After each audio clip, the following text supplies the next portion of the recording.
Hello everyone, this is Dr. Manish Patel and you are watching my channel Let's Dissect Anatomy.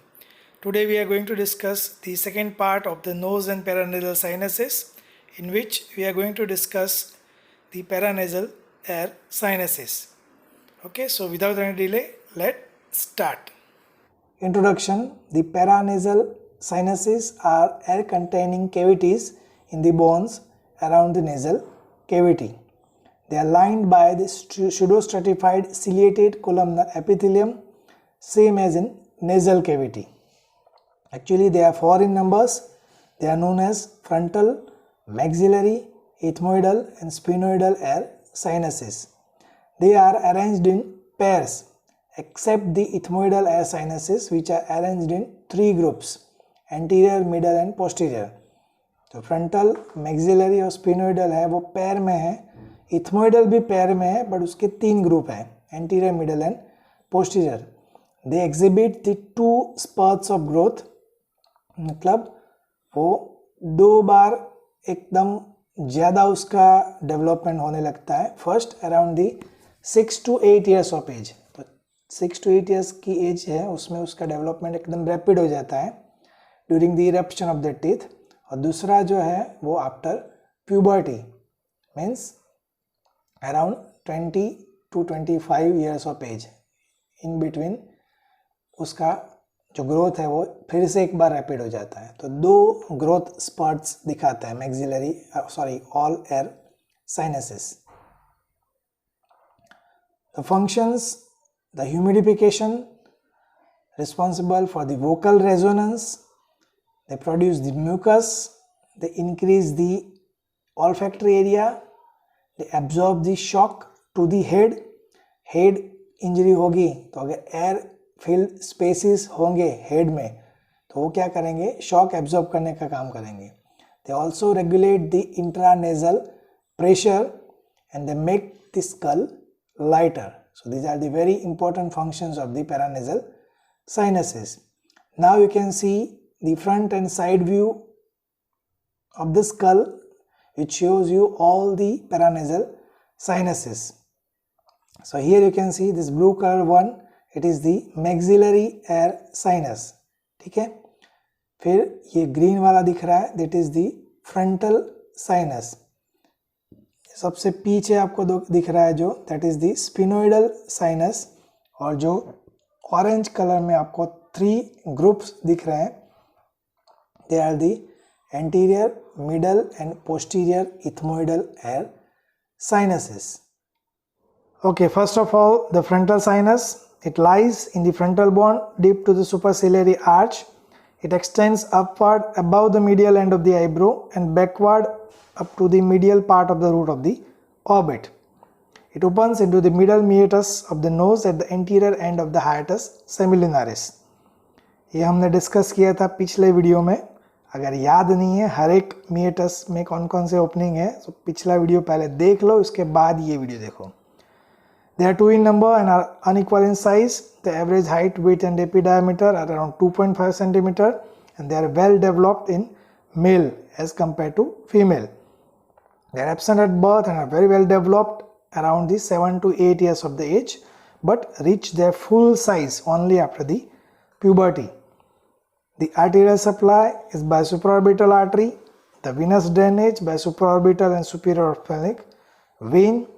The nerve supply is by supraorbital nerve. The lymphatic drainage drains into the submandibular nodes. The applied related to the frontal sinus is infections of the frontal sinus may spread posteriorly into the anterior cranial fossa, causing the frontal lobe abscess, or it can travel downwards into the orbit, leads to the orbital cellulitis. अगर infection frontal sinus का पीछे गया तो anterior cranial fossa में frontal lobe में infection हो जाएगा, abscess हो जाएगा. और अगर वो नीचे गया तो ऑर्बिट का इन्फेक्शन हो सकता है. Frontal sinusitis, pain of this is usually severe and is localized over the affected sinus. Frontal headache बोलते हैं उसको. तो हमको दोनों आईज के बीच में यहाँ फ्रंटल साइनस जहाँ होता है, जब साइनोसाइटिस होती है, फ्रंटल साइनोसाइटिस, तो वहाँ प्रेस करने से बहुत पेन होता है. That is the frontal headache. It shows the characteristic periodicity. उसमें थोड़ा इंटरेस्टिंग है कि इट स्टार्ट्स ऑन वेकिंग, सुबह उठते हैं तब स्टार्ट होता है, ग्रेजुअली इंक्रीज होता है, and it reach its peak by about mid day. 12-1 बजे तक बहुत ही एकदम सीवियर हो जाता है, और उसके बाद देन इट स्टार्ट्स सबसाइडिंग, धीरे धीरे धीरे कम हो जाता है. शाम को 4-5 बजे तक ऑलमोस्ट गायब हो जाता है. And that's why it is also referred as the office headache. 9 to 5 में रहता है, okay, because of its presence during the office hour. Then comes the sphenoidal sinus. The right and left sinuses lies within the body of the sphenoid bone. They are separated by a bony septum, and the two sinuses are usually unequal in size. Each sinus opens into the sphenoidal recess corresponding half of the nasal cavity. ये भी पिछले video में आ गया है. Each sinus is related superiorly to the optic chiasma and hypophysis cerebri, or laterally to the internal carotid artery and cavernous sinus. ये सभी structure कहाँ पे है वो we have already discussed. The measurements vertical and AP diameter are 2 cm and transverse is 1.5 cm. The arterial supply is posterior ethmoidal and internal carotid artery. Venous drainage into the pterygoid venous plexus. The lymphatic drainage into the retropharyngeal nodes. Nerve supply, posterior ethmoidal nerve and orbital branch of the pterygopalatine ganglion. And applied anatomy of this sinus is sphenoidal sinusitis. It's a very rare condition. It is usually present as a part of pansinusitis. Pansinusitis means involvement of the all 4 sinuses in infection. एक साथ चारों sinuses का infection होगा तो उसको बोलेंगे पेनसाइनोसाइटिस. तो स्पिनोइडल sinus कभी भी रेयरली अकेला उसमें इन्फेक्शन होता है. Always it is part of the pansinusitis. An infection of this sinus spreading upwards may affect the pituitary gland and optic chiasma because they are in relation with this sinus. The third one is ethmoidal sinus. There are numerous small intercommunicating space which lies within the labyrinth of the ethmoid bone. Thus, they are located between the upper part of the lateral wall and the orbit. Okay, बीच में होते हैं. पहले ही मैंने आपको diagram में दिखाया था कि दे आर 3 in numbers, ग्रुप्स में है, anterior, middle and posterior. Anterior is made up of 1 to 11 air cells and they open into the anterior part of the hiatus semilunaris of the middle meatus. Middle जो है it is up to 1 to 7 air cells है उसमें, it opens into the middle meatus. और posterior जो है it is also made up of 1 to 7 air cells and it opens into the superior meatus. So हर एक के opening अलग अलग जगह पे है, so ये आपको याद रखना है. The blood supply anterior by anterior ethmoidal vessels and middle and posterior by posterior ethmoidal vessels. Nerve supply anterior by anterior ethmoidal nerve and middle and posterior by posterior ethmoidal nerve. जैसे artery, when and nerve supply तीनों same है नाम. Applied ethmoidal sinusitis, it is also associated with the infection of the other sinuses. मतलब pansinusitis हो तभी उसका involvement होता है. Here the pain is localized over the bridge of the nose and medial part of the eye. The last one, maxillary sinus. It can also be asked as a separate 5-mark short note. Paranasal sinuses भी 5 mark की short note है और उसमें से खाली maxillary sinus भी 5 marks में कभी कभी पूछते हैं. ओके, और ये जो दोनों शॉर्ट नोट है, lateral wall of nose और paranasal sinuses, दोनों को कंबाइन करके लॉन्ग क्वेश्चन में भी पूछते हैं. Okay, so maxillary sinus is also known as the atrium of Hymo. It is the largest of all paranasal sinuses and is present in the body of the maxilla. The shape is pyramidal in shape with its base directed medially towards the lateral wall of the nose. and apex directed laterally towards the zygomatic process of maxilla. The height and AP diameter are around 3.5 cm and width is around 2.5 cm. Development, it is the first sinus to develop. सबसे पहले ये develop होता है. It appears around 4th month of intrauterine life. Intrauterine life का 4th month of 4 महीने की pregnancy हो तब उसका development start होता है.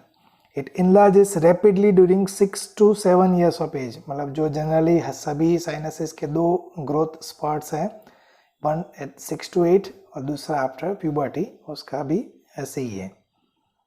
Open कहाँ पे होता है? It opens into the middle meatus of the nose in the posterior part of hiatus semilunaris. Previous video देख लेना, उसमें discussion किया है with diagram. The roof of it formed by the floor of the orbit and it is traversed by the infraorbital nerve. और उसका जो floor है, it is formed by the alveolar process of maxilla lies about 1 cm below the level of the floor of the nose. Nose का जो floor है उसके 1 cm नीचे तक उसका floor है. It is marked by the several conical elevation produced by the roots of the upper molar and premolar teeth. उनकी वजह से projections बन जाते हैं, elevation बन जाता है, floor में दिखते हैं. Arterial supply is by facial, infraorbital and greater palatine arteries.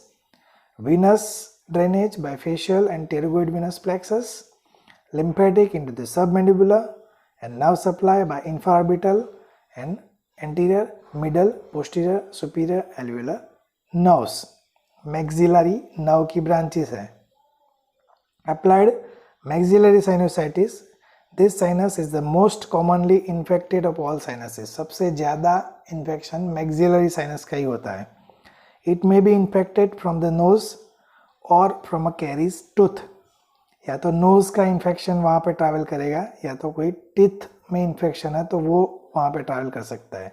The pain of the maxillary sinusitis may refer to the upper teeth क्योंकि उसके floor में teeth है and infraorbital skin as all these are supplied by the same nerve. सबका nerve supply same है, maxillary nerve.